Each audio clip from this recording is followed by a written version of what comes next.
Fala pessoal, tudo bem? Pessoal, hoje um amigo me perguntou qual é a minha opinião sobre monarquia. Se eu sou contra ou sou a favor. Na verdade, pessoal, até um tempo atrás eu era a favor, sabe, do retorno da monarquia. Hoje eu não sou mais não. E eu vou explicar para vocês o porquê que eu era a favor e porquê que hoje eu não sou mais. A monarquia, como sistema político governamental, na minha opinião, o Brasil seria o melhor sistema.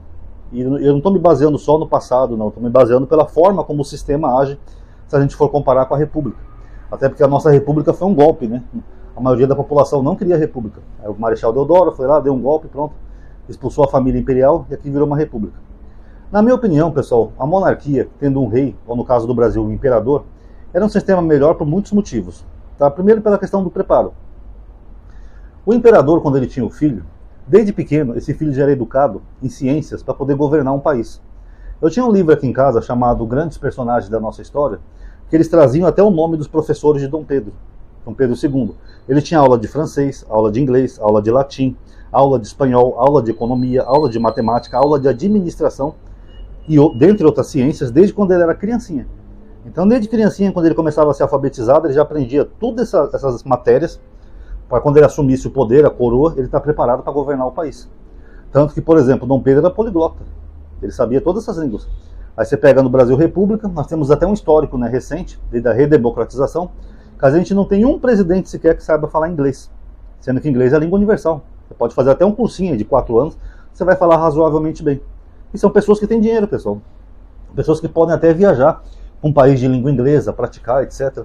Eu mesmo, eu sempre estudei inglês por conta. E eu me considero que eu consigo ter uma boa conversa fluente com nativos, como eu já tive. E eu nunca pisei num país estrangeiro. Então não é o fim do mundo aprender uma língua universal para você governar um país, porque quando você for ter encontros com chefes de Estado de outros países, a língua que eles se comunicam é o inglês. Você vai lá no G20, por exemplo, vai estar o chanceler da Alemanha, premier da França, da Bélgica, da Espanha, não sei o quê. Todos falam inglês ali.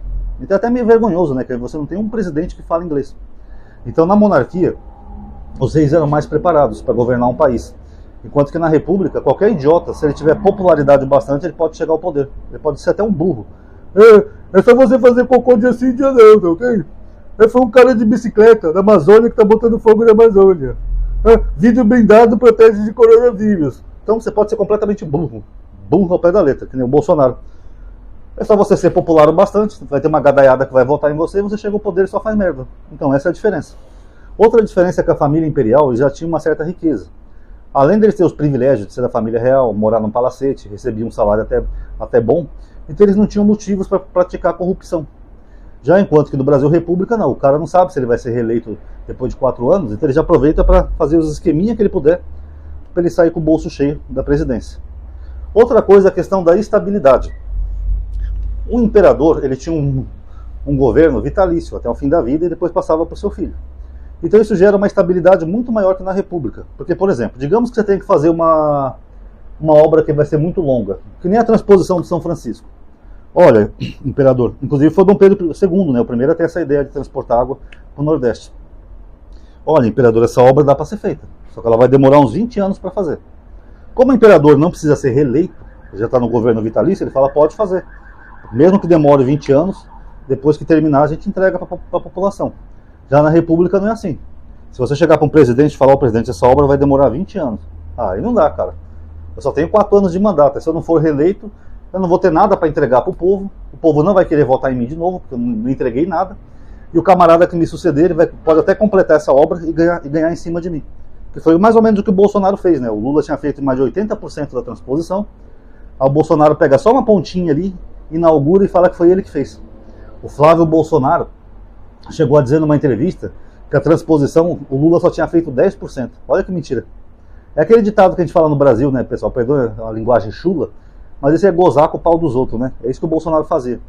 Então, numa monarquia não aconteceria isso.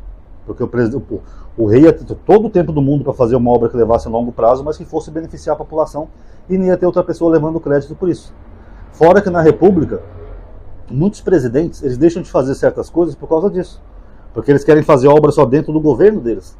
Uma obra que termine até 4 anos. Porque se a obra levar mais tempo que isso, ele não vai ter o que entregar, não vai ter voto. Aí muitas vezes ele não faz. Essa obra que vai demorar 6 anos. Não, deixa pra lá. Essa obra que eu não vou fazer não.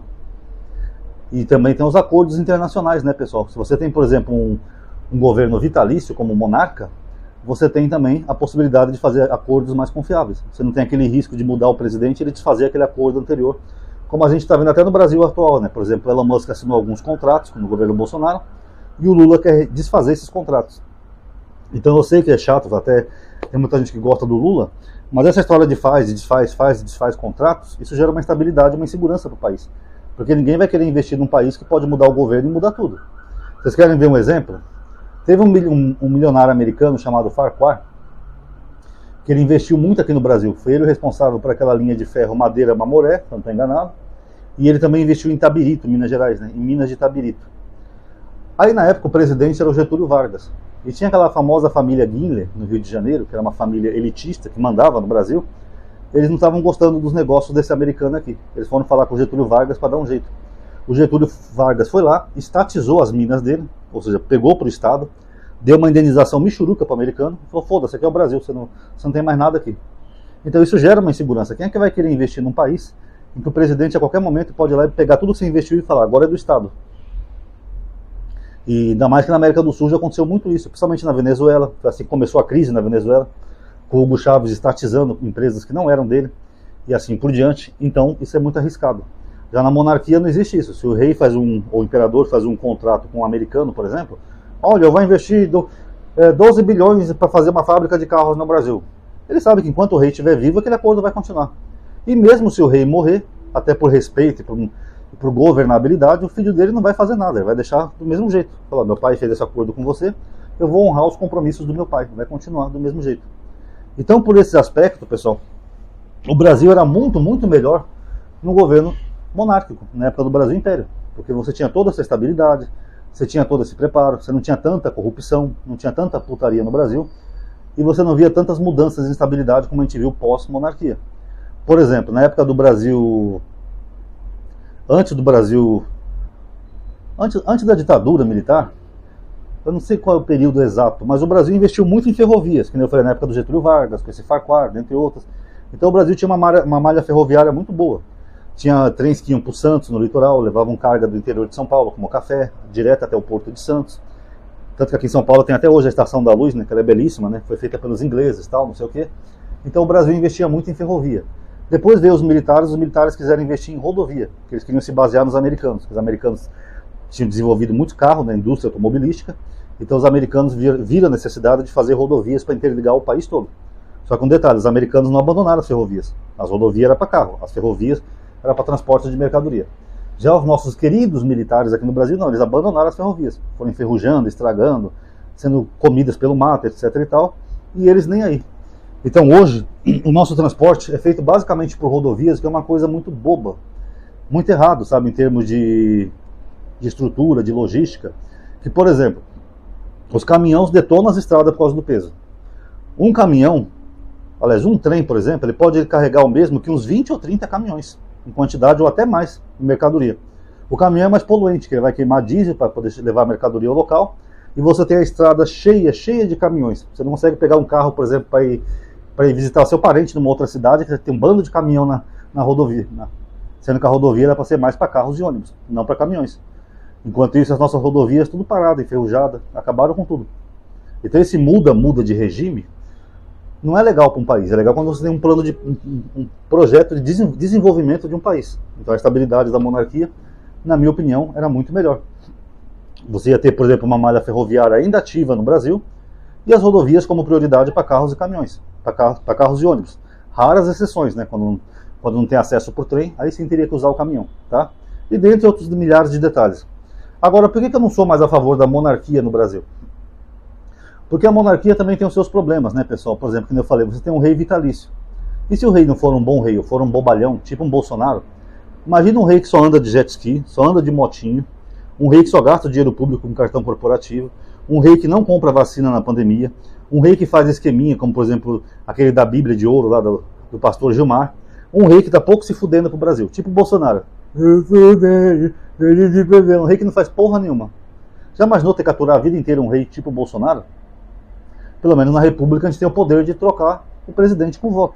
Se o presidente é um bobalhão, a gente vota em outro candidato, aquele presidente tem que deixar o cargo. Que foi o que aconteceu com o Bolsonaro.